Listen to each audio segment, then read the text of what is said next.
Hema commission ഞാൻ വായിച്ചിട്ടോ ഒന്നുമില്ല, എനിക്ക് അതിനെക്കുറിച്ച് ഒന്നും അറിയില്ല. ഈ സമൂഹം മൊത്തം സ്ത്രീകളുടെ പക്ഷത്താണ്. എപ്പോഴും അവരുടെ കൂടെ, അവർക്ക് തണലായിട്ടും അവർക്ക് കെയറിങ് ആയിട്ട് എപ്പോഴും കൂടെ ഉണ്ടാവും. പക്ഷെ അവിടെ ചെന്ന് ഫസ്റ്റ് ടേക്ക് ഓക്കെ ആയി, പിന്നെ ഒന്നോടെ ഒന്ന് മാറ്റി ചെയ്യാൻ പറഞ്ഞ് അതും കൂടി ചെയ്യുമ്പോൾ ഹാപ്പിയായി. ആ പടമാണ് കടുവ. കടുവയിലെ ക്യാരക്ടർ ചെയ്തേക്കുന്ന പൃഥ്വിരാജിന്റെ ഇൻട്രോ പറയണ ഞാനാ. വലിയൊരു പടത്തിൽ നിന്ന്, തമിഴ് പടത്തിൽ നിന്ന് വിളിച്ചതാ, ആംബുലൻസ് ഡ്രൈവറായിട്ടാ. പക്ഷെ ആംബുലൻസ് പോയിട്ട് ഞാൻ സൈക്കിൾ പോലും ഇപ്പൊ നമുക്കറിയാം കേരളത്തിൽ ചൂട് പിടിച്ച ചർച്ച നടക്കുന്ന വിഷയമാണ് ഹേമ കമ്മിറ്റി. ഞാനത് ഇത് വരാത്തെന്ന് ആലോചിച്ചിരിക്കുകയായിരുന്നു. പ്രതിഭ ട്യൂട്ടോറിയൽസ് എന്ന ചിത്രത്തിന്റെ വിശേഷവുമായി നമുക്കൊപ്പം ഉള്ളത് സജു നവോദയാണ്. ചേട്ടാ സ്വാഗതം. നമസ്കാരം. ഓക്കെ, അപ്പം 2 കൊല്ലം മുന്നേ ഫിക്സ് ചെയ്ത് വെച്ച പടമാണിത്. ഇപ്പൊ ഓണർ റിലീസ് ആയിട്ടാണ് വരുന്നത്. ആക്ച്വലി എന്താണ് ഈ പ്രതിഭ ട്യൂട്ടോറിയൽസ്? പ്രതിഭ ട്യൂട്ടോറിയൽസ് എന്ന് പറഞ്ഞാൽ ഇപ്പം മോൾക്കത് പറഞ്ഞാൽ കറക്റ്റായിട്ട് അറിയാമെന്നല്ല, മോൾ കണ്ടിട്ടുണ്ടാവാൻ സാധ്യതയില്ല. ഞാനൊക്കെ പഠിക്കുന്ന സമയത്ത് നമുക്ക് ട്യൂട്ടോറിയൽ കോളേജ് ഇഷ്ടം പോലെ ഉണ്ടായിരുന്നു. കാരണം ട്യൂഷൻ സെൻ്ററായിട്ടും അതുപോലെ 10th തോറ്റിട്ട് വീണ്ടും പഠിക്കുന്നതും, അതുപോലെ പ്രീ ഡിഗ്രി അങ്ങനെ പോണ ഒരു ഡിഗ്രി വരെ പോണ ട്യൂട്ടോറിയൽ കോളേജുകൾ ഉണ്ടായിരുന്നു. പക്ഷെ ഇതൊന്നും ഇപ്പം ഇല്ല. കാരണം ഇതൊക്കെയെന്ന് വെച്ചിട്ടുണ്ടെങ്കിൽ എല്ലാം നമ്മൾ ഇപ്പോൾ ഓൺലൈൻ വഴി ക്ലാസ്സുകൾ എല്ലാം അറ്റൻഡ് ചെയ്യണോണ്ട് അതൊന്നുമില്ല. അത്തരത്തിൽ ആ ഒരു കാലഘട്ടത്തിൽ ഒരു ട്യൂട്ടോറിയൽ കോളേജ് എങ്ങനെ മുന്നോട്ട് കൊണ്ടുപോകണമെന്ന് ഭയങ്കര പ്രതിസന്ധിയാണ്. കാരണം പുതുവർഷം തുടങ്ങുമ്പോഴത്തേക്ക് കുട്ടികളെ നമ്മൾ ക്യാൻവാസ് ചെയ്യണം, കുട്ടികൾ വരണം, ഇത്ര ടീച്ചേഴ്സിന് നമ്മൾ ശമ്പളം കൊടുക്കണം. അതനുസരിച്ച് കുട്ടികളുടെ മാത്രമേ നടക്കുകയുള്ളൂ. കാരണം ഇത്ര സ്കൂളിൽ പോണ കുട്ടികൾക്ക് രാവിലെ ഒരു ടൈമിൽ ക്ലാസ്, ഈവനിങ് ക്ലാസ്, അത് നൈറ്റ് വരെ പോണ ഇതൊക്കെ ഉണ്ടായിരുന്നു. അപ്പോൾ അത്തരത്തിലുള്ള ട്യൂട്ടോറിയൽ കോളേജ് എന്ന് പറഞ്ഞാൽ അതുപോലെ അധ്യാപകർ ഇത് നല്ല നല്ല സ്കൂളിലും കോളേജിലും പഠിപ്പിക്കാനുള്ള യോഗ്യതയുള്ള അധ്യാപകരാണ്. പക്ഷേ അവർ ഈ ട്യൂട്ടോറിയൽ കോളേജിൽ നിന്നുകൊണ്ട് കുട്ടികൾക്ക് ക്ലാസ് എടുക്കണം. അത്തരത്തിലുള്ള ട്യൂട്ടോറിയൽ കോളേജൊക്കെ നിന്ന് പോകുമ്പോൾ ഈ ഒരു എന്താ പറയുന്നത്, പ്രതിഭ ട്യൂട്ടോറിയൽ കോളേജ് എന്ന് പറഞ്ഞാൽ ഈ ഒരു കോളേജ് അവിടുത്തെ ആ നാട്ടിലെ വലിയൊരു സംഭവം തന്നെ. അത് നിലനിർത്താനും അത് മുമ്പോട്ട് കൊണ്ടുപോകാനുള്ള ഇവരുടെ ഒരു പ്രതിസന്ധിയാണ് ഈ സിനിമ. ഇതിൻ്റെ പ്രൊപ്പറേറ്റർമാർ. അതിലത്തെ ഒരു ക്യാരക്ടർ എന്ന് പറഞ്ഞാൽ ഞാനതിൽ വാർഡനാണ്, മറ്റേ ഹോസ്റ്റലിലെ കുട്ടികളുടെ കെയർ ടേക്കറാണ് ഞാൻ. അങ്ങനത്തെ ക്യാരക്ടറാണ് ഞാൻ ചെയ്യുന്നത്. ഇതിൽ എൻ്റെ ഏറ്റവും വലിയൊരു സംഭവം എന്ന് പറഞ്ഞിട്ടുണ്ടെങ്കിൽ, ഞാൻ ഈ സിനിമയിൽ അഭിനയിക്കാൻ വരുമ്പോൾ പ്രതിഭ ട്യൂട്ടോറിയൽ എന്നുള്ള പേര് പറഞ്ഞപ്പോഴത്തേന് ഞാൻ പഠിച്ചതും പ്രതിഭ ട്യൂട്ടോറിയൽ എന്ന് പറഞ്ഞാൽ ഉദയംപേരൂർ ട്യൂട്ടോറിയൽ കോളേജിൽ ഞാൻ പഠിച്ചിട്ടുണ്ട്. അപ്പോൾ നല്ലൊരു ഓർമ്മയുണ്ടാവുമല്ലോ. തീർച്ചയായിട്ടും അത് നല്ല, എനിക്ക് കുറെ കണക്റ്റഡാ അതുമായിട്ട്. കാരണം ഈ ക്ലാസ്സിൽ സാറുമാർ വന്നതും എന്നെ തല്ലാൻ വേണ്ടി മാത്രമായിട്ടൊരു സാറ് വന്നിട്ടുണ്ട്. അതിൻ്റെ പ്രൊപ്പറേറ്റർ ഉണ്ട്, നാണു സാറെന്ന് പറഞ്ഞാൽ. നാണെന്ന് പറഞ്ഞാൽ ഞങ്ങൾ വിളിക്കുന്നത് അങ്ങനെ. ഈ സാറ് എനിക്ക് തോന്നുന്നു എന്നെ തല്ലാൻ വേണ്ടി മാത്രം പുള്ളി ഇങ്ങോട്ട് വന്നതെന്ന്. പക്ഷെ ഒരു കാലം ഞാൻ ഭയങ്കര മിടുക്കനായിരുന്നു. ക്ലാസ്സിൽ ഫസ്റ്റാണ് ഞാൻ. അങ്ങോട്ട് ചെല്ലാൻ എൻ്റെ വീടിന് റോഡ് ക്രോസ് ചെയ്ത ക്ലാസ്സാ, സ്കൂളാ. പക്ഷെ എൻ്റെ ചേട്ടൻ അവിടുത്തെ ബെസ്റ്റ് സ്റ്റുഡൻ്റ് ആട്ടോ. എല്ലാ വർഷം കലാപ്രതിഭയാണ്, എല്ലാ ടീച്ചേഴ്സിനൊക്കെ ഇഷ്ടമാണ്. അപ്പം ഞാൻ ചേട്ടൻ 8ൽ നിന്ന് ജയിച്ച് 9ലേക്ക് പോയി. അപ്പം ഞാൻ ചേട്ടൻ പഠിച്ച ക്ലാസ്സിലേക്ക് ജയിച്ചു തന്നു. അപ്പം ചേട്ടൻ്റെ പഴയ ക്ലാസ് ടീച്ചർ എനിക്ക് ക്ലാസ് ടീച്ചറായിട്ട് വന്നു. ഈ ടീച്ചർ ഞാൻ ബാക്ക് ബെഞ്ചിൽ പോയിരുന്നു. എന്നെ കണ്ടപ്പോഴത്തേക്ക് പിന്നെ സുരേഷിൻ്റെ അനിയല്ലേ ഫ്രണ്ടിൽ വന്നു പറഞ്ഞ് പിടിച്ച എൻ്റെ ഫ്രണ്ടിൽ ഇവിടെ ഇരുത്തി. എനിക്ക് അറ്റാക്ക് വരും തോന്നിയെങ്കിൽ 2 നിമിഷമുള്ളൂ. എന്നാൽ ആദ്യമായിട്ട് ദുബായിൽ പോയി ഇറങ്ങിയത്, പിന്നെ ഈ ഫ്രണ്ട് ബെഞ്ചിരുന്നു. പക്ഷെ അന്നത്തെ കാലത്ത് കുട്ടികളൊക്കെ താടിക്ക് എടുത്തിട്ട് ഫ്രണ്ടിൽ തന്നെ ടീച്ചർക്കിട്ട് ഇങ്ങനെ നോക്കിയിരിക്കും. അപ്പോൾ അവരൊരു ചോദ്യം ചോദിക്കില്ല, പഠിക്കുന്ന ഭയങ്കര ശ്രദ്ധയുള്ള കുട്ടികളല്ലേ. ഞാനും ഇങ്ങനെ പിടിച്ചിരുന്നു. പരീക്ഷ വരെ സെറ്റായിട്ട് പോയി. പരീക്ഷയുടെ സമയത്ത് അപ്പോൾ എല്ലാവരും നന്നായിട്ട് എഴുതുന്നു, ഞാൻ മാത്രം കബഡി വരച്ചോണ്ടിരിക്കുക. അപ്പോൾ എൻ്റെ അടുത്ത് എൻ്റെ ക്ലാസ്സിൽ ഏറ്റവും നന്നായിട്ട് പഠിക്കണം പയ്യിരിക്കുക.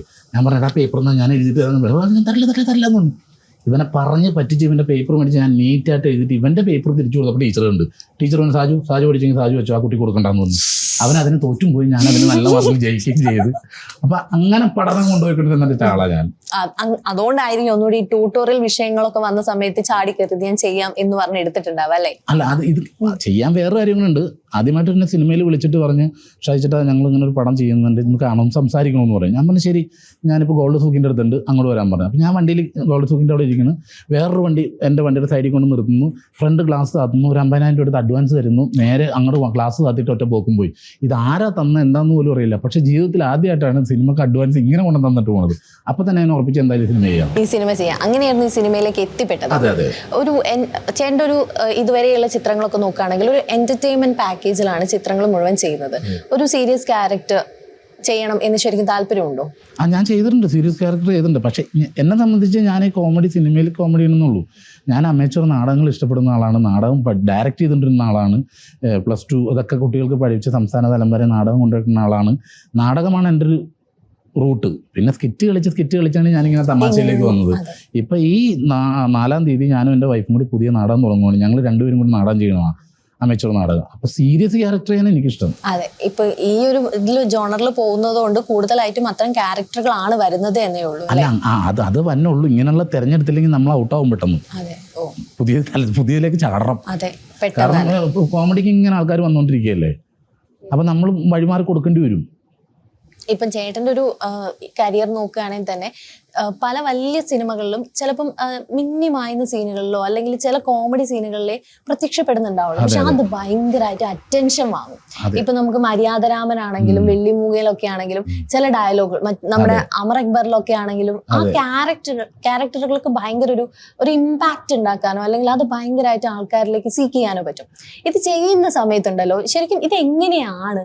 അല്ല, അത് ആ സിറ്റുവേഷൻ എന്താണെന്നും കൂടി ഒന്ന് ആലോചിച്ചോളണം. ചെയ്തേക്കണത് ഒരെണ്ണം മരണ വീട്ടിൽ ഇരുന്നുണ്ട് എമ്മച്ചി എന്ന് വിളിച്ച് കരയണത്. വേറെ മരണ വീട്ടില് ഇയാളെന്താണ് ടൂർ പോവാണോ കൂടെ കൊണ്ടുപോകാനായിട്ട് വെള്ളിമൂങ്ങയില്. ഈ കൗണ്ടറുകളൊക്കെ നിങ്ങൾ എടുത്തിടുന്നത് തന്നെ ആയിരിക്കില്ലേ? കൂടുതലും അങ്ങനെ തന്നെ. കൂടുതലും നമ്മൾ സ്പോട്ടിൽ പ്രീ പ്ലാൻ ചെയ്യുന്ന സാധനങ്ങൾ ചിലപ്പോൾ ഇത്രയും വർക്കൗട്ട് ആവില്ല. ആ സ്പോട്ടിൽ നമ്മൾ എവിടെ ഇങ്ങനെ പറഞ്ഞ ഓക്കെ ആയിരിക്കും എന്ന് പറയുമ്പോഴത്തേക്ക് അത് ഡയറക്ടറിനെ കൂടി പെർമിഷൻ വേണം, എന്നാലേ ചെയ്യുള്ളൂ. ചില ഡയറക്ടർമാർ പറയും അത് വേണ്ട നമ്മളിത് തന്നെ ചെയ്തതെന്ന് പറയും. പക്ഷെ മറ്റു ചില ഡയറക്ടർമാർ ഓക്കെ അത് വെട്ടോളം പറയും. ചില സ്ഥലത്ത് ചെല്ലുമ്പോഴത്തേക്ക് സീൻ കൊണ്ടുവന്നിട്ട് ഇതിനകത്തൊന്നും ഇല്ലട്ടോ, ഒന്ന് കൈന്നിട്ട് കാഴ്ചയൊക്കെ പറയും. അങ്ങനെയുള്ളതുകൊണ്ട്. പക്ഷെ നമുക്ക് ഫ്രീഡം ഉണ്ട്, എന്ത് ചെയ്യാനും ഫ്രീഡം ഉണ്ട്. നമ്മൾ പോവാണെങ്കിൽ രഞ്ജിത്തിന്റെ പടത്തില് എനിക്ക് തോന്നുന്നു ബ്ലൂ സ്റ്റാറിൽ ഇതുവരെ ഉണ്ടായിരുന്നതിൽ വെച്ചിട്ട് വേറൊരു ഡിഫറെന്റ് ക്യാരക്ടർ ആയിരുന്നു. രഞ്ജിത്തിന്റെ കൂടെ വർക്ക് ചെയ്യാന്ന് പറയുന്നത് വേറെ തന്നെ ഒരു എക്സ്പീരിയൻസ് ആയിരിക്കുമല്ലോ. ആ ഒരു ജോണറൊക്കെ പിടിച്ച് ഒരു ചെറിയ ഇതിലൊക്കെ ആണെങ്കിൽ പോലും ഭയങ്കര ഇമ്പാക്റ്റ് ആയിരുന്നു ആ ഒരു ക്യാരക്ടർ ഉണ്ടാക്കിയതും അതിലൂടെ റെക്കഗ്നൈസ് ചെയ്യപ്പെട്ടതും. എങ്ങനെയായിരുന്നു ആ ഒരു എക്സ്പീരിയൻസ്? അത് എൻ്റെ ഒരു ഫ്രണ്ട് ഉണ്ട്, സതീഷ് എന്ന് പറഞ്ഞു. സതീഷിൻ്റെ ഒരു ഫ്രണ്ട് ഉണ്ട്, ശ്യാം എന്ന് പറഞ്ഞു. ചെന്നൈയിലാണ് പാരഞ്ജിത്തിൻ്റെ ഓഫീസിൽ വർക്ക് ചെയ്യണം. അപ്പം ഇങ്ങനെ അവർ ഇത് ശരിക്കും പറഞ്ഞിട്ടുണ്ടെങ്കിൽ യോഗി ബാബു ചെയ്യേണ്ട ക്യാരക്ടറാണ്.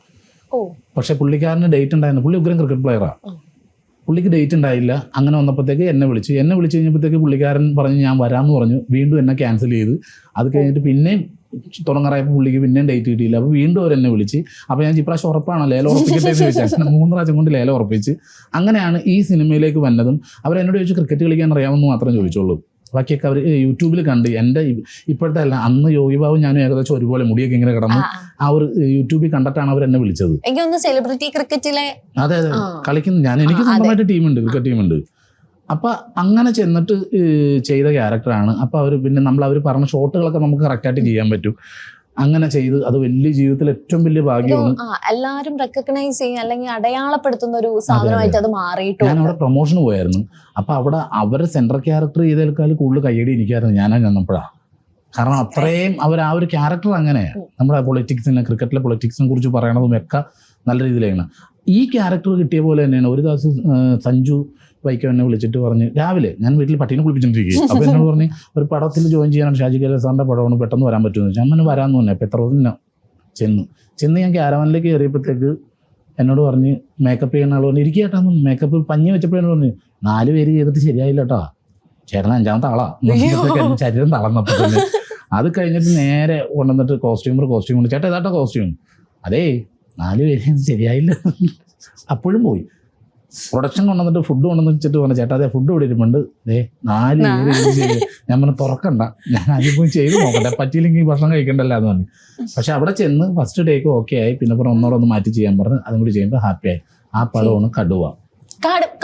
കടുവയിലെ ക്യാരക്ടർ ചെയ്തേക്കുന്ന പൃഥ്വിരാജിന്റെ ഇൻട്രോ പറയണ ഞാനാ.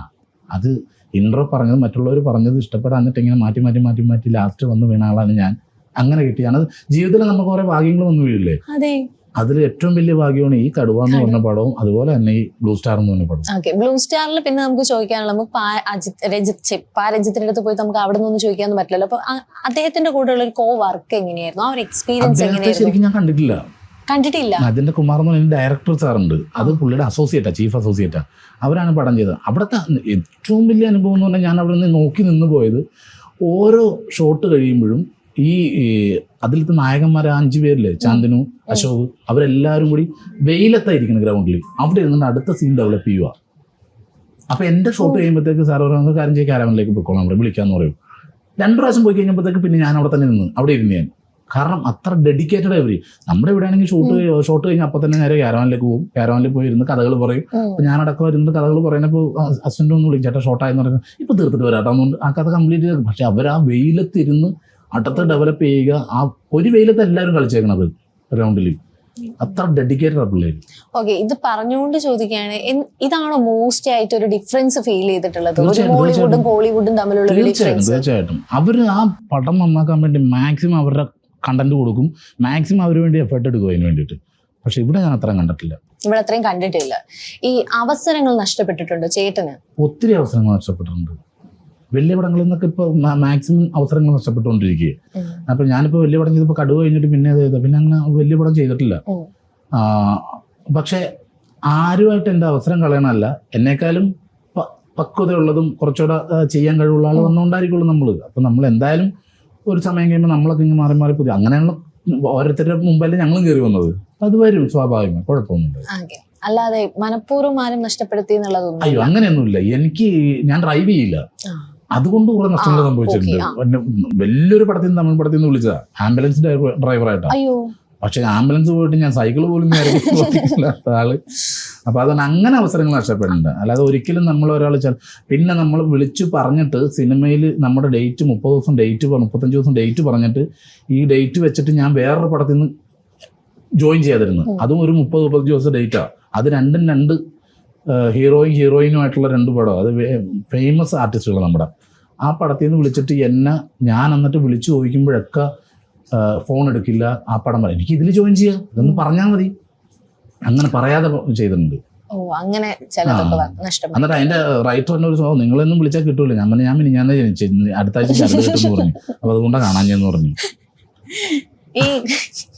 ഈ കോമഡികളിലൂടെയാണല്ലോ വന്നിട്ടുള്ളത്. അപ്പൊ കോമഡി ചെയ്യുന്ന ആൾക്കാർക്ക് ഇമോഷൻസ് വേറെ എന്ത് കൊടുത്താലും അവർക്ക് അത് ക്യാരി ചെയ്യാൻ പറ്റുന്നുണ്ട്. അപ്പം ഈ ഇമോഷൻസ് സ്വിച്ച് ചെയ്യുമ്പോൾ ഇപ്പം ഒരു സിനിമയിൽ നമുക്ക് ഭയങ്കര കോമഡി ആയിട്ടുള്ള കഥാപാത്രം അവതരിപ്പിച്ചുകൊണ്ടിരിക്കുന്ന ഒരു ടൈമിൽ വേറൊരു സെറ്റിൽ നമുക്ക് വേറൊരു ഇതായിരിക്കും, ഇമോഷൻ ആയിരിക്കും. അപ്പൊ അത് സ്വിച്ച് ചെയ്യാനുള്ള ഒരു ഇതെങ്ങനെയായിരിക്കും? അതാണ് നമ്മൾ അഭിനയം എന്ന് പറയണതാ, റിയൽ ലൈഫ് അല്ലല്ലോ ഇത്. അതുകൊണ്ടാണ് ഇത് അഭിനയം എന്ന് പറയുന്നത്. ഇപ്പം മോള് അവിടെ ഒരു കല്യാണ വീട്ടിൽ പോയിട്ട് നിങ്ങളെല്ലാവരും കൂടി DJയും പരിപാടിയൊക്കെ തകർത്തുകൊണ്ടിരിക്കുക. അപ്പോഴാണ് വീട്ടിൽ നിന്ന് ഫോൺ വേണ്ടത്, നമ്മുടെ അടുത്ത വീട്ടിലെ പുള്ളി മരിച്ചു പോയെന്ന്. നേരെ അവിടെ നിന്ന് ഇവിടെ DJ ചെയ്യില്ല, ഇവിടെ നിന്ന് മരിച്ച വീട്ടിലെ സെറ്റ് ഇടും. അപ്പം തന്നെ എല്ലാവരും അഭിനയിക്കണതാണ്. ഒരു മരിച്ച വീട്ടിലേക്ക് കയറി വന്ന ആള് അവിടെ നിന്ന് ആ വേലിയുടെ അവിടം വരെ ചിറ്റിങ് വർത്താനം കൊണ്ട് പിന്നെ സെറ്റ് ഇടും അങ്ങോട്ട്. അതൊക്കെയാണ് ഇങ്ങോട്ട് വന്നത്. അപ്പൊ ഇവിടെയും വർത്താനം പറഞ്ഞിരിക്കണമെങ്കിൽ ആ മരിച്ച ആളുടെ മോർണിംഗ് വരണം, അപ്പം തന്നെ അവരും വേറെ സെറ്റ് ഇടും. ഇതെല്ലാവരും അഭിനയം. അപ്പൊ അതുകൊണ്ട് നമുക്ക് ഒരു സ്ഥലത്ത് നിന്ന് നമുക്ക് അടുത്ത് ചേഞ്ച് ചെയ്യുമ്പോഴത്തേക്ക് നമുക്ക് അവിടെ എല്ലാം ഒരു കുഴപ്പമില്ല, ചെയ്യാൻ പറ്റും. ഇപ്പൊ മെമിക്രി ഞാനിപ്പോൾ വേറെ രീതിയിൽ പറഞ്ഞല്ല, മെമിക്രി ആർട്ടിസ്റ്റുകളുടെ ഇടയിൽ നിന്ന് വന്നേക്കുന്നതിലാണ് ഏറ്റവും കൂടുതൽ അവാർഡ് മേടിച്ചേക്കുന്ന നടന്മാർ. സുരാജ് ചേട്ടൻ, ഷാജോൻ ചേട്ടൻ, അങ്ങനെ നിരവധി ആൾക്കാരുണ്ട്, സലിംകുമാർ ചേട്ടൻ. ഇവരൊക്കെ ഇമോഷണൽ ചെയ്യാനായിട്ട് ഈസിയാണ്, എനിക്കാണെങ്കിൽ പോലും ഈസിയാണ്. അതെ, നമ്മളിപ്പോ നോക്കുകയാണെങ്കിൽ തന്നെ ഒരു കാലഘട്ടം ഉണ്ടായിരുന്നല്ലോ ഈ കോമഡി ചെയ്യുന്ന ആൾക്കാർ അത് തന്നെ ത്രൂ ഔട്ട് ചെയ്തുകൊണ്ട് വന്നിരുന്ന സ്ഥലത്ത് നിന്ന് പെട്ടെന്ന് സ്വിച്ച് ചെയ്യുമ്പോൾ അത് ഭയങ്കര അപ്രിസിയേഷൻ ആയിട്ടാണ് വരുന്നത്. തീർച്ചയായിട്ടും. അപ്പൊ അതനുസരിച്ചിട്ട് നമ്മളെ വിശ്വസിക്കണം. ഒരു ഡയറക്ടർ എൻ്റെ കയ്യിലൊരു സാധനം തന്നാൽ ഞാനത് വർക്കൗട്ട് ചെയ്യുമോ എന്നുള്ളത് അങ്ങനെ വിശ്വസിച്ച് നമ്മളെ കൊണ്ട് ചെയ്യിക്കണം. അങ്ങനെ റിസ്ക് എടുത്ത് ചെയ്തേക്കണവർക്കൊക്കെ റിസൾട്ടുമായിട്ടുണ്ട്. അതെ, ഇപ്പം ഒരു പേഴ്സണൽ ക്വസ്റ്റ്യൻ പോലെ എടുക്കാം. ഇപ്പൊ നമുക്ക് ഒരു സ്കിറ്റിന്റെ ഇതിൽ പാഷാണം ഷാജി എന്നുള്ളൊരു നെയിം വന്നല്ലോ. ശരിക്കും ആ നെയിമിൽ അറിയപ്പെടുന്നത് ഇഷ്ടമുണ്ടോ? ഇഷ്ടമാണ്, അല്ലെങ്കിൽ ദൈവത്തിന് പൊറുക്കൂല. ആ പേര് അത് പറയുന്ന സമയത്ത് ആൾക്കാർക്ക് പലപ്പോഴും റെക്കഗ്നൈസ് ചെയ്യാൻ പറ്റാത്തൊരു സാധനം വന്നിട്ടുണ്ടല്ലോ. സാജു എന്ന് വിളിച്ചാൽ തിരിഞ്ഞു നോക്കൂല. ഒന്നല്ല ഷാജി എന്ന് വിളിക്കണം, അല്ല പാഷാണം എന്ന് വിളിക്കണം. പെട്ടെന്ന് അങ്ങനെ ആയിപ്പോയി. കാരണം ഇപ്പോഴത്തെ എന്റെ ജനറേഷൻ, എന്റെ വീട്ടിലുള്ള കുട്ടികൾക്കൊന്നും കറക്റ്റ് എന്റെ പേരറിയില്ല. അപ്പൊ ആ ഒരു പേരിൽ ശരിക്കും സാറ്റിസ്ഫൈഡ് ആയിട്ടാണ് പോകുന്നത്. അല്ലെങ്കിൽ ദൈവത്തിന് പൊറുക്കൂല, ഞാൻ അങ്ങനെ പറഞ്ഞ. കാരണം അത് ആ പേര് വന്ന പിന്നീട് ജീവിതം പച്ച പിടിച്ചതും ഇപ്പൊ ഈ ഒരു നിലയിൽ നിൽക്കാൻ കഴിഞ്ഞു. ഇങ്ങനെ വന്ന് ഇരിക്കണത് തന്നെ ആ പേര് കിട്ടിയോണ്ടാണ്. അതെ, നമുക്ക് കോമഡി സ്കിറ്റുകളായാലും ബിഗ് ബോസ് പോലത്തെ വലിയ ഷോകളിലായാലും ഒക്കെ ഒരു പ്ലേസ് കിട്ടി പോകുന്ന ഒരാളാണ് ചേട്ടൻ. ഇനി മുന്നോട്ടുള്ള ഒരു ഫിലിമിനെ പറ്റി, ഒരു കരിയറിന്റെ ഒരു ഇതെന്തായിരിക്കും? കരിയർ എന്ന് പറഞ്ഞാൽ ഞാനും എൻ്റെ വൈഫും ഞങ്ങളുടെ തീരുമാനങ്ങളാണ്. ഞങ്ങൾ രണ്ടും, ഞാൻ എന്ത് തീരുമാനിക്കണം എൻ്റെ വൈഫായിട്ട് തീരുമാനിക്കും. ഞങ്ങളുടെ കുറെ തീരുമാനങ്ങളുണ്ട്. അപ്പം ഞങ്ങൾ ഏറ്റവും കൂടുതൽ ഞങ്ങൾ സമയം കണ്ടെത്തുന്ന ചാരിറ്റി ആയിട്ട് ഇങ്ങനെ പോണേനാണ്. ഫുൾ അതാണ്. ഞാനും എൻ്റെ വൈഫും. നിങ്ങളുടെ ചാനലിൽ തന്നെ ഉണ്ട് ഞങ്ങളുടെ ഒരു ഇൻ്റർവ്യൂ, ഞങ്ങളുടെ കുറേ അമ്മമാരും ഒക്കെ നിങ്ങളുടെ ഇൻ്റർവ്യൂ ചാനലിലുണ്ട്. ഒരു ഓണത്തിന് ഞങ്ങളുടെ കൂടെ ആയിരുന്നു. അപ്പം ആ രീതിയിൽ പോണതുകൊണ്ട് ഞങ്ങൾക്ക് ഞങ്ങളുടെ ഒരു അംബീഷൻ ഉണ്ട്, കുറേ അമ്മമാരെ അച്ഛന്മാരെയൊക്കെ നോക്കാനായിട്ട് ഒരു സ്ഥലം. ആ സ്ഥലത്ത് ഞാനും എൻ്റെ വൈഫും അവിടെ തന്നെ താമസിക്കും. ഞങ്ങളുടെ കൂടെ ഇവരെല്ലാവരും കെയർ ചെയ്യാനായിട്ടുള്ള അതാണ് ഞങ്ങളുടെ ഒരു പ്ലാൻ. ഒരു എന്താ പറയുക, നമുക്ക് ജീവിതത്തിൽ ലക്ഷ്യം എന്നൊക്കെ പറയില്ലേ, അപ്പം അതാണ് ഞങ്ങളുടെ അടുത്തൊരു ലക്ഷ്യം. അതാണ് ഈ അമർ അക്ബർ അന്തോണി എന്ന് പറഞ്ഞൊരു ഫിലിം. എനിക്ക് തോന്നുന്നു അതായിരിക്കും തലവര മാറ്റിയ ഒരു ഫിലിം എന്നൊക്കെ. വെള്ളിമൂങ്ങയിലെ അത് വേറെ തന്നെ, പക്ഷെ അമർ അക്ബറിലെ മറ്റേ ദുരന്തം അതൊരു കുറച്ചുകൂടെ ഒരു രസം ഉണ്ടാവല്ലോ. അതാണ് ശരിക്കും തലവര മാറ്റിയത്. കാരണം എന്താണെന്ന് വെച്ചിട്ടുണ്ടെങ്കിൽ അമർ അക്ബർ ചെയ്തു കഴിഞ്ഞപ്പോഴത്തേക്ക് അടുത്തത് രാജമ്മ.com എന്നൊരു പടം, അതിലും ത്രൂ ഔട്ട് വേഷം ഞാൻ. അപ്പം ഞാൻ അമേരിക്കക്ക് പോകുന്നു. അപ്പം ഞാൻ നാജിഷ്കറിന് പറഞ്ഞിട്ട് ഞാൻ പറഞ്ഞില്ല, എനിക്കിവിടെ 10 പടങ്ങളൊക്കെ ഡേറ്റ് പോയി, അതിൽ നീ വന്നില്ല ശരിയാവില്ല, അവിടെ പോയി എല്ലാം പോസ്റ്ററൊക്കെ അടിച്ചെല്ലാം ഇതായി. അന്നേരം ഞാൻ ഈ ചാനലിൽ നിന്ന് പറഞ്ഞാൽ ഞാൻ ഇങ്ങനെ നിൽക്കുക പാഷാണ ഷാജിന്നുണ്ട്. അങ്ങനെ പറഞ്ഞ് ഞാൻ അമേരിക്കക്ക് പോയി കഴിഞ്ഞ് തിരിച്ചു വന്നപ്പോഴത്തേക്ക് എൻ്റെ ഒരു 10-12 പടം പോയി, എല്ലാം പോയി. അതാ പറഞ്ഞു, അത് വല്ലാത്തൊരു ചേഞ്ചായിരുന്നു. കാരണം ആ പടത്തിലാണ് ഹരീഷ് വന്നത്. രാജമ്മയിൽ ഞാൻ ചെയ്യേണ്ട ക്യാരക്ടറാണ് ഹരീഷ് വന്ന് ചെയ്യുന്നത്. അങ്ങനെ പിന്നെ അത് ഹരീഷായി പിന്നെ പടങ്ങൾ, ഞാനും നമ്മളും പടം ചെയ്തു പോകണം. പക്ഷെ ആ ഒരു പീക്ക് ടൈമിന് ഞാൻ ഇവിടെ നിന്ന് പോയി എന്നുള്ളൊരു സങ്കടം. ഇപ്പം അമർ അക്ബർ 2 വരുന്നു എന്നുള്ള ചില കാര്യങ്ങളൊക്കെ ഇങ്ങനെ കേൾക്കുന്നുണ്ട്. അപ്പൊ അതിലൊരു നിർണായക വേഷം പ്രതീക്ഷിക്കുന്നുണ്ടോ? അതിങ്ങനെ ചർച്ചകൾ നടക്കുന്നുണ്ട്, എഴുത്ത് ഇങ്ങനെ തുടങ്ങി പോണു. ഇപ്പൊ നോക്കുകയാണെങ്കിൽ തന്നെ മമ്മൂട്ടിയുടെ കൂടെ ആയാലും പൃഥ്വിരാജിന്റെ കൂടെയാണ് വലിയ വലിയ താരങ്ങളെ കൂടെയൊക്കെ അഭിനയിച്ചു. ഇവരിൽ നിന്നൊക്കെ കിട്ടി ഇൻസ്പയർഡ് ആയിട്ടുണ്ടോ? ശരിക്കും പറഞ്ഞിട്ടുണ്ടെങ്കിൽ മമ്മൂക്ക, അതുപോലെ ഞാൻ ലാലേട്ടൻ്റെ കൂടെ ഇട്ടിമാണിയിലൊരു ചെറിയൊരു ക്യാരക്ടർ മാത്രമേ ചെയ്തിട്ടുള്ളൂ. വിളിച്ചിട്ടുണ്ട് ലാലേട്ടൻ്റെ പടത്തിൽ നിന്ന്. അപ്പോൾ അതുമേലൊക്കെ ഞാനപ്പോൾ വേറെ പടത്തിലെങ്കിലും ജോയിൻ ചെയ്തിരിക്കുന്നതുകൊണ്ട് അങ്ങനെ കുറേ പ്രശ്നങ്ങളുണ്ടായി, അങ്ങനെ ചെയ്യാൻ പറ്റാതെ വന്നു. എല്ലാവരുടെ അടുത്തും, ഇപ്പോൾ ദിലീപേട്ടൻ്റെ അടുത്താണെങ്കിലും ജയറാമേട്ടൻ്റെ അടുത്താണെങ്കിലും ലാലേട്ടൻ്റെ മമ്മൂക്കയുടെ അടുത്താണെങ്കിലും കുറേ കാര്യങ്ങൾ നമുക്ക് പറഞ്ഞു തന്നു. കാരണം ഞാനിത് ഈ കോമഡി സ്കിറ്റിൽ നിന്ന് ഞാൻ വന്നതുകൊണ്ട് ഇവരെല്ലാവരും പ്രോഗ്രാം കണ്ടിട്ടുണ്ട്, ഇവരെല്ലാവരും എൻ്റെ സ്കിറ്റുകൾ കണ്ടിട്ടുണ്ട്. ലാലേട്ടൻ എൻ്റെ സ്കിറ്റുകൾ മേക്കപ്പ് ചെയ്യുമ്പോൾ കാണുമായിരുന്നു. എന്നിട്ട് എന്നെ വിളിച്ചിട്ട് എന്നോട് 20 മിനിറ്റ് സംസാരിച്ചായിരുന്നു ഈ പ്രോഗ്രാം. അപ്പം അതിന് മുമ്പ് ഒരാൾ വിളിച്ച് പറഞ്ഞ് ലാലേട്ടൻ വിളിക്കും, അപ്പം സംസാരിക്കോട്ടെന്ന് പറഞ്ഞു. അല്ലെങ്കിൽ വല്ല മിമിക്രിക്കാരാന്ന് പറഞ്ഞാൽ ഞാൻ മോഹൻലാലാണ്, ആയിക്കോട്ടെ അതിന് ഇങ്ങനെ ചോദിക്കൂ. അപ്പം അത് അവർ അഡ്വാൻസ് പറഞ്ഞു. അപ്പം അതൊക്കെ ജീവിതത്തിൽ ഏറ്റവും വലിയ സന്തോഷമാണ്. പല കാര്യങ്ങളും നമുക്ക് പല സ്പോട്ടിൽ വെച്ചിട്ട്, പല ഇതുപോലെ ഡബ്ബിങ് സൂട്ടിൽ വെച്ചിട്ട് ഡബ്ബ് ചെയ്യണതിൻ്റെ മോഡുലേഷൻ ഒക്കെ പറഞ്ഞു തന്നിട്ടുണ്ട്. അതുപോലെ ദിലീപേട്ടനാണെങ്കിൽ സപ്പോർട്ടീവാണ്. നമ്മളൊരു കൂടെ നിന്ന് അഭിനയിക്കുമ്പോൾ ഒരു ഇങ്ങനെ പറയാമെന്ന് പറയും ദിലീപേട്ടനൊക്കെ. അപ്പം അങ്ങനെ സപ്പോർട്ടീവാണ്. അങ്ങനെയാണ് സെറ്റുകളിൽ നിന്നുള്ള അനുഭവങ്ങളൊക്കെ കിട്ടിയിട്ടുള്ളത്. ഈ ഡേറ്റ് ക്ലാഷ് ആയി സിനിമ മാറുക എന്നൊക്കെ പറയുമ്പോൾ തന്നെ ചൂസ് ചെയ്യാണോ സിനിമകൾ ചൂസ് ചെയ്യുന്നതിൽ ചൂസ് ചെയ്യാണോ? നമ്മൾ സിനിമ ചൂസ് ചെയ്ത് വീട്ടിലിരിക്കുള്ളൂ, നമുക്ക് പടം ചെയ്യുക. അതൊക്കെ ചൂസ് ചെയ്യേണ്ടത് സെൻട്രൽ ക്യാരക്ടർ ചെയ്യണവരൊക്കെയാണ്, സബ്ജക്ട് നോക്കുക, എല്ലാം ചെയ്യുക. നമ്മളിപ്പോൾ എന്ത് ചെയ്യാനാ? അവർ പറഞ്ഞ പോലെ അഭിനയിച്ചു കൊടുക്കുക, ശമ്പളം മേടിക്കുക, വീട്ടിൽ പോരുക, ഇത്രേ ഉള്ളൂ. അല്ലാണ്ട് നമ്മൾ ഇതെനിക്ക് ചെയ്യാൻ പറ്റില്ല കേട്ടാ. അപ്പൊ പിന്നെ ഇപ്പുറത്ത് അങ്ങനെ ഒരു പടത്തിനും നോ പറഞ്ഞിട്ടില്ല, അതിന് ചെയ്യാൻ പറ്റില്ല എന്ന് ഒന്നും പറഞ്ഞിട്ടില്ല. നോ പറഞ്ഞു. ഞാനൊരു പടത്തിന്റെ ലൊക്കേഷൻ എന്നെ വിളിച്ചിട്ട് കുറച്ച് പേര് വന്നിട്ട് പറഞ്ഞു, ഞാൻ ചേട്ടാ ഞങ്ങൾ ജൂനിയർ ആർട്ടിസ്റ്റുകൾ ചെയ്യണ പടമാണ്, ചേട്ടൻ ഒന്ന് സഹായിക്കണം, ഞങ്ങളുടെ സാമ്പത്തികം ഒന്നും അങ്ങനെ പ്രത്യേകിച്ച് തരാൻ.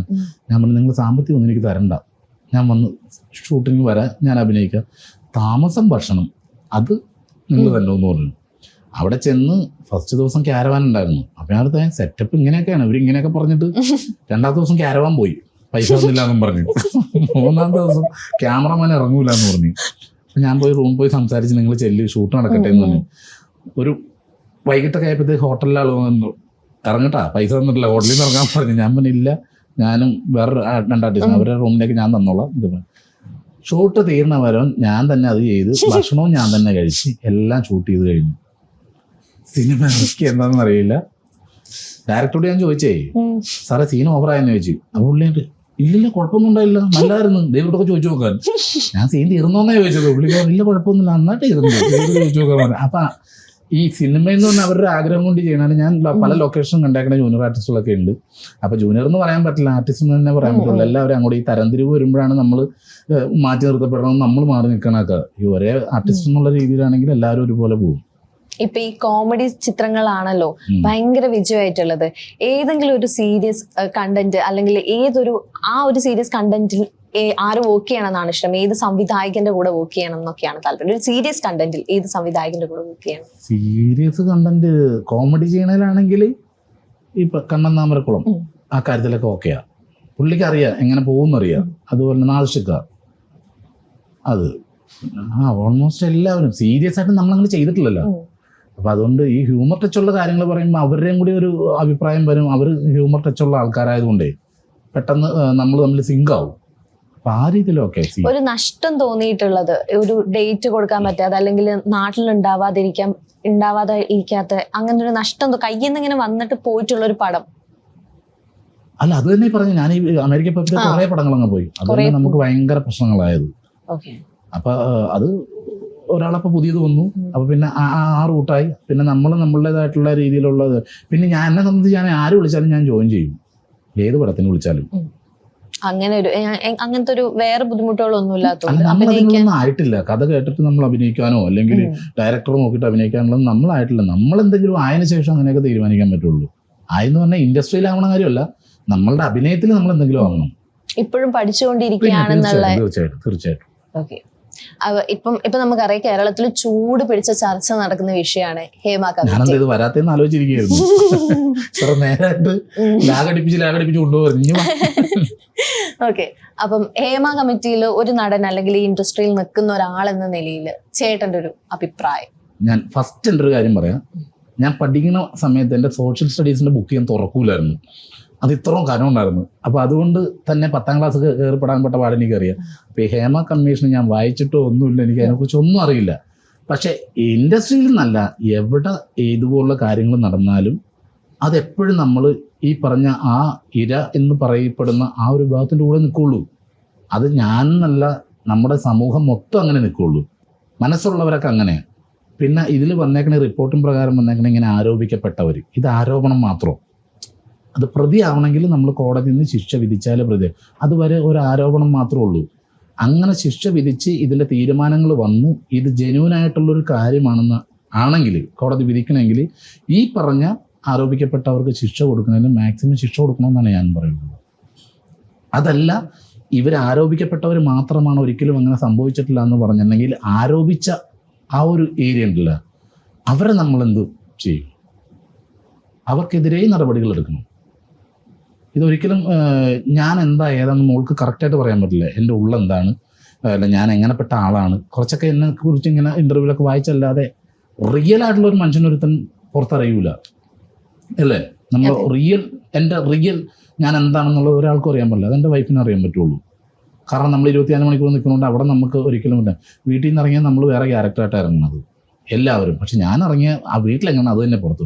അപ്പോൾ ഈ പറഞ്ഞു വന്ന ഇതിൽ സംഭവങ്ങൾ യാഥാർത്ഥ്യമാണെങ്കിൽ അതിന് ശിക്ഷ കൊടുക്കണം. അത് കോടതി വിധിക്കും. കോടതിക്കറിയാം, നിയമപാലകരുണ്ട്, ഇവരെല്ലാം ചെയ്തു കഴിഞ്ഞാൽ കറക്റ്റായിട്ട് 100ൽ 110% അവരുടെ കൂടെ ഞാൻ നിൽക്കുകയുള്ളൂ. ആരോപിക്കപ്പെട്ടവരുടെ കൂടെയല്ല, ആരോപിച്ചവരുടെ കൂടെ നിൽക്കുകയുള്ളൂ. അപ്പം മോൾ എനിക്കിട്ടൊരു അടി അടിച്ച് കവളത്തിട്ട് ഞാൻ തിരിച്ചൊരു ഒറ്റ അടി അടിച്ച് ഈ നിൽക്കണവരൊക്കെ വന്നിട്ട് എന്നെ അടിക്കുകയുള്ളൂ. മോൾ ആദ്യം അടിച്ചതില്ല. അതെന്താണെന്നറിയാമോ? ഈ സമൂഹം മൊത്തം സ്ത്രീകളുടെ പക്ഷത്താണ്. എപ്പോഴും അവരുടെ കൂടെ, അവർക്ക് തണലായിട്ടും അവർക്ക് കെയറിങ് ആയിട്ട് എപ്പോഴും കൂടെ ഉണ്ടാവും. ദേഹത്ത് പോലും പിടിച്ച് തള്ളൂല ഒരാൾ, ഇല്ലേ? നമ്മൾ കൂട്ടുകാരാണെങ്കിലും അങ്ങോട്ടും ഇങ്ങോട്ടൊക്കെ എന്തെങ്കിലുമൊക്കെ പറയുകയും ദേഷ്യപ്പെടുകയും ചെയ്യും. പക്ഷെ ആ സമയത്ത് ഒരു പെൺകുട്ടി നമ്മളെവിടെ സ്മോക്ക് ചെയ്ത് നിൽക്കുന്ന ലേഡി വരണം, അപ്പം തന്നെ ഇത് കളയും. അങ്ങനെയാണ്. നല്ല റെസ്പെക്റ്റ് കൊടുക്കുന്നുണ്ട്. പക്ഷേ ഇത് എന്തൊക്കെയോ സംഭവിക്കുന്നുണ്ട് കാര്യങ്ങൾ. ആരുടെ ഭാഗത്തുനിന്ന് വീഴ്ച വന്നിട്ടാണ് ഇത് സംഭവിച്ചത് എന്നൊന്നും നമുക്ക് കറക്റ്റായിട്ട് വ്യക്തമായിട്ട് അറിയാത്തത് കൊണ്ട് അതിനെക്കുറിച്ചൊന്നും പറയുന്നുണ്ട്. പക്ഷെ എപ്പോഴും നമ്മൾ കോടതി വിധിയെ മാനിക്കുന്നു. അതെന്താണോ അവിടുത്തെ തീരുമാനം എന്താണെങ്കിലും അത് കറക്റ്റായിട്ട് നമ്മൾ അതിൻ്റെ കൂടെ തന്നെ. അതാണ് ഹേമ കമ്മിറ്റിയിൽ സാജു നവോദയയുടെ അഭിപ്രായം. അല്ല, ഞാൻ എൻ്റെ വൈഫും എൻ്റെ ഫാമിലിയായിട്ട് സംസാരിക്കുന്നതാണ്. എനിക്കുണ്ട് സഹോദരിമാർ, എനിക്കുണ്ട് ചേച്ചിമാർ, എൻ്റെ അടുത്ത വീട്ടിൽ ചേച്ചിമാരുണ്ട്, എല്ലാം ഉണ്ട്. നമുക്കൊരു ജീവിതം എനിക്ക് കിട്ടിയേക്കണം. ഞാൻ പെയിൻറ്റിങ്ങിന് പോയിക്കൊണ്ടിരുന്ന ആളാണ്. അങ്ങനെ ആലുക്കാസിൽ അറ്റ്ലസിൽ പെയിൻറ്റ് വടത്തെ തൂങ്ങിക്കിടന്ന് പെയിൻ്റ് അടിക്കുമ്പോഴാണ് എൻ്റെ മനോജ് ഗിന്നസ് മിമിക്രിക്ക് വിളിക്കുന്നത്. അത് ട്രൂപ്പിൽ അങ്ങനെ വന്ന മനുഷ്യനാണ് ഞാൻ. അപ്പം ഞാൻ സിനിമയിൽ വന്നിട്ടുണ്ടെങ്കിൽ എൻ്റെ ഈ ഒരു വരവും ഞാനിങ്ങനെ വരാനുള്ള കാരണം എൻ്റെ കൂട്ടുകാരുടെ പ്രാർത്ഥന, എൻ്റെ ഫാമിലിയുടെ, അച്ഛൻ്റെ അമ്മയുടെയും സഹോദരങ്ങളുടെയും എൻ്റെ ഭാര്യയുടെയും അവരുടെ വീട്ടുകാരെയൊക്കെ പ്രാർത്ഥന കൊണ്ടാണ് ഞാനിങ്ങനെ വന്നേക്കണത്. അപ്പോൾ നമ്മൾ യാത്ര ചെയ്യുന്നതിൻ്റെ കൂട്ടത്തിൽ പല ഓപ്പർച്യൂണിറ്റീസും നമുക്ക് ഉണ്ടാവും, പല രീതിയിലും പല കാര്യങ്ങളൊക്കെ ഉണ്ടാവും നമുക്ക്. പക്ഷെ നമ്മൾ ഈ യാത്ര ചെയ്യുമ്പോൾ ഇതെല്ലാം മനസ്സിൽ കണ്ട് എൻ്റെ പുറകിൽ എന്നെ ഡിപ്പെൻഡ് ചെയ്ത് ഇത്രയും പേരുണ്ടെന്ന് പറഞ്ഞ് നമ്മളൊന്ന് ഇടയ്ക്ക് തിരിഞ്ഞു നോക്കണം. സിനിമ എന്ന് പറഞ്ഞാൽ ഫാൻറ്റസിയാണ്. ഇതില്ലെങ്കിലും നമ്മൾ ജീവിക്കണ്ടേ, സിനിമ ഇല്ലെങ്കിലും ജീവിക്കണ്ടേ. അപ്പോൾ അതുകൊണ്ട് എപ്പോഴും നമ്മുടെ ഫാമിലി ഒന്ന് തിരിഞ്ഞു നോക്കിയാൽ ഒരു കുഴപ്പമുണ്ടാവില്ല. ഞാൻ പറഞ്ഞു വന്നെന്താന്ന് മനസ്സിലായോ? മനസ്സിലായി. അപ്പം അതുകൊണ്ട് ഇപ്പം ഈ പറഞ്ഞ എന്നോട് പലരും ചോദിച്ചപ്പോഴും ഞാൻ പുറത്ത് നടക്കുമ്പോൾ നിങ്ങൾ ചോദിക്കണേക്കാൾ കൂടുതൽ പബ്ലിക്കിൻ്റെ ഇടയിൽ നമ്മളവിടെ ചെല്ലുമ്പോൾ ഇതറിയാനാണ് താല്പര്യം. 4 പേര് കൂടുമ്പോൾ നമ്മളവിടെ ചെല്ലുമ്പോൾ എന്തായി പേരുണ്ടോ അങ്ങനെയൊക്കെ ചോദിക്കണുള്ളൂ. അപ്പൊ ഞാൻ പറയും നിങ്ങൾ ഈ പറഞ്ഞ അത് വലിയൊരു പ്രശ്നം തന്നെയായിരിക്കില്ലേ? നമ്മളെല്ലാരും വലിയ പ്രശ്നം തന്നെ, വലിയ പ്രശ്നമാണ്. എല്ലാ മേഖലയും സിനിമയുമായി ബന്ധപ്പെട്ട് കിടക്കുന്ന എല്ലാ മേഖലയിലുള്ളവരും ഇപ്പൊ ഒരു നിഴലിന്റെ ഒരു ആരോപണം എന്ന് പറഞ്ഞാൽ ഒരു ചെറിയ ഇതിൽ മാത്രമേ ഉള്ളൂ. പക്ഷെ അതിലും വൈഡായിട്ടല്ലേ കിടക്കുന്ന ബാക്കി ആൾക്കാർ. പക്ഷേ ഈ പറഞ്ഞു വരുമ്പോൾ ഇതിൽ മൊത്തം സ്പ്രെഡായി കിടക്കുന്ന എല്ലാവരും ഇതിലുണ്ട്, ജനങ്ങളുടെ മനസ്സിലുണ്ടാവും. നമ്മളെപ്പോഴും മറ്റ് സംഘടനകളൊക്കെ സാമ്പത്തികം കൊണ്ട് പിടിച്ചു നിൽക്കുക, വേറെ ഏത് സംഘടനയും. പക്ഷെ അമ്മ എന്ന് പറഞ്ഞ സംഘടന നിലനിൽക്കണമെങ്കിൽ അത് പബ്ലിക്കിന്റെ ജനങ്ങളുടെ സപ്പോർട്ട് ഇല്ലാതെ ഒരിക്കലും നിൽക്കാൻ പറ്റില്ല. പബ്ലിക്കിന്റെ സപ്പോർട്ട് കൊണ്ട് നിൽക്കുന്ന ഒരു സംഘടനയാണ് അമ്മ. കാരണം സിനിമ ജനങ്ങൾ കണ്ടാലേ ഈ സംഘടനയുടെ ആവശ്യമുള്ളൂ. അപ്പൊ അതുകൊണ്ട് എപ്പോഴും പബ്ലിക്കിന്റെ കൂടെ തന്നെ ആയിരിക്കുള്ളൂ. നമുക്ക് തിരിച്ച് പ്രതിഭ ട്യൂട്ടോറിയൽസിലേക്ക്. ഓക്കെ, അപ്പം സിനിമ ഇനി ഓണത്തിനാണ്, ചിത്രം ഓണത്തിനാണ് റിലീസ് ചെയ്യുന്നത്. ഇങ്ങനെ എന്താണെന്ന് അറിയാമോ, നമ്മൾ അറിയാത്ത കാര്യങ്ങളെ കുറിച്ച് നമ്മൾ സംസാരിക്കരുത്. ഈ കമ്മീഷന്റെ ഒരു പേജ് പോലും ഞാൻ വായിച്ചിട്ടില്ല. കാരണം എനിക്ക് താല്പര്യമില്ല ഒരു വിഷയം. കാരണം അപ്പം അതുകൊണ്ട് നമ്മൾ അറിയാത്ത കാര്യങ്ങൾ പറയുകയോ പ്രവർത്തിക്കുകയോ ചെയ്യാൻ പാടില്ല. നമ്മളെ കുറിച്ചാണെങ്കിലും ഞാൻ അറിയാത്ത കാര്യം എന്തിനാണ് പറയണത്. അതുകൊണ്ട് ചിലപ്പോൾ എനിക്കൊരു ആനന്ദം കിട്ടുമായിരിക്കും, പക്ഷെ അതല്ല അതിൻ്റെ ശരി, അതല്ല സത്യസന്ധത എന്താണെന്ന് അറിഞ്ഞിട്ട് സംസാരിക്കുള്ളൂ. ഇതിലൊരു റിയാലിറ്റി ഉണ്ടെങ്കിൽ, ഈ പറഞ്ഞതിൽ റിയാലിറ്റി ഉണ്ടെങ്കിൽ അന്ന് ഇന്റർവ്യൂ ചെയ്ത് ഞാൻ പറയാം, സംസാരിക്കാം. ഓക്കെ, അപ്പം ചിത്രം പ്രതിഭ ട്യൂട്ടോറിയൽസ് ഓണത്തിനാണ് റിലീസ് ആവാൻ പോകുന്നത്. ഒരു എക്സ്പെക്ടേഷൻ എന്താണ് ചിത്രത്തിന്മേലുള്ള ഒരു എക്സ്പെക്ടേഷൻ? ആരാധകരെ ഇതൊരു ഇമോഷണൽ, ഒരു ഫുൾ കോമഡി ചിത്രമാണെന്ന് നമുക്ക് ട്രെയിലർ കാണുമ്പോൾ മനസ്സിലാവുന്നുണ്ട്. വെറും കോമഡി മാത്രമാണോ, അല്ലെങ്കിൽ ആരാധകരും പ്രേക്ഷകരും പിടിച്ചെടുത്താൻ പറ്റുന്ന തരത്തിലുള്ള ഇമോഷൻസ് ഈ ചിത്രത്തിലുണ്ടോ?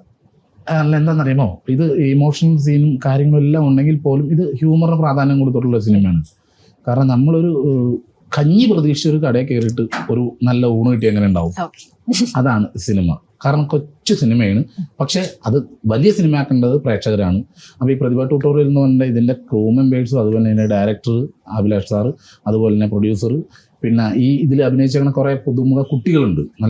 നല്ല രീതിയിൽ അഭിനയിക്കുന്ന, നല്ല ആക്ടിങ് മികവുള്ള, നല്ല കഴിവുള്ള കുട്ടികളുണ്ട്.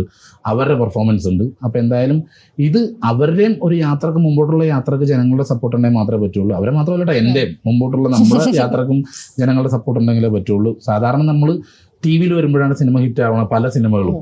കാരണം അന്നേരം ഫാമിലി ആയിട്ടിരുന്ന് കാണുന്നത്. മോളെന്താ ഒരു സിനിമയെ കുറിച്ച് അഭിപ്രായം കേട്ടിട്ടുണ്ടെങ്കിൽ ആദ്യം പോയി കാണും, കണ്ട് ഇഷ്ടപ്പെട്ടൊരു വീട്ടിൽ എല്ലാവരും കൂട്ടിക്കൊണ്ട് പോകും, എല്ലാവരും ചെയ്യണവരെ. പക്ഷെ ഇതല്ല, ഇതെല്ലാവരും കൂട്ടിക്കൊണ്ട് പോയിരുന്നു കണ്ടോ, അത്ര നല്ല ഫിലിമാണ്. നമുക്കൊരു ഫാമിലിക്ക് ഒരു എൻ്റർടൈൻമെൻ്റ് ഇല്ല, ആ സിനിമയാണ്. പിന്നെ ഈ പറഞ്ഞ പോലെ അശ്ലീല വാക്ക് അങ്ങനെയുള്ള പ്രശ്നങ്ങളൊന്നുമില്ല. ഓക്കെ, അപ്പം ഇത്രയും നേരം ഞങ്ങളോട് സഹകരിച്ച ചേട്ടന് വളരെ നന്ദി. സിനിമ വലിയ രീതിയിൽ ഹിറ്റ് ആവട്ടെ. ഓക്കെ, വളരെ വളരെ സന്തോഷം. എന്തായാലും റിപ്പോർട്ടർ ചാനലിൻ്റെ പ്രേക്ഷകർക്ക് എല്ലാവർക്കും, ക്രൂ മെമ്പേഴ്സിനും എല്ലാവർക്കും എൻ്റെ ഹൃദയം നിറഞ്ഞ ഓണാശംസകൾ.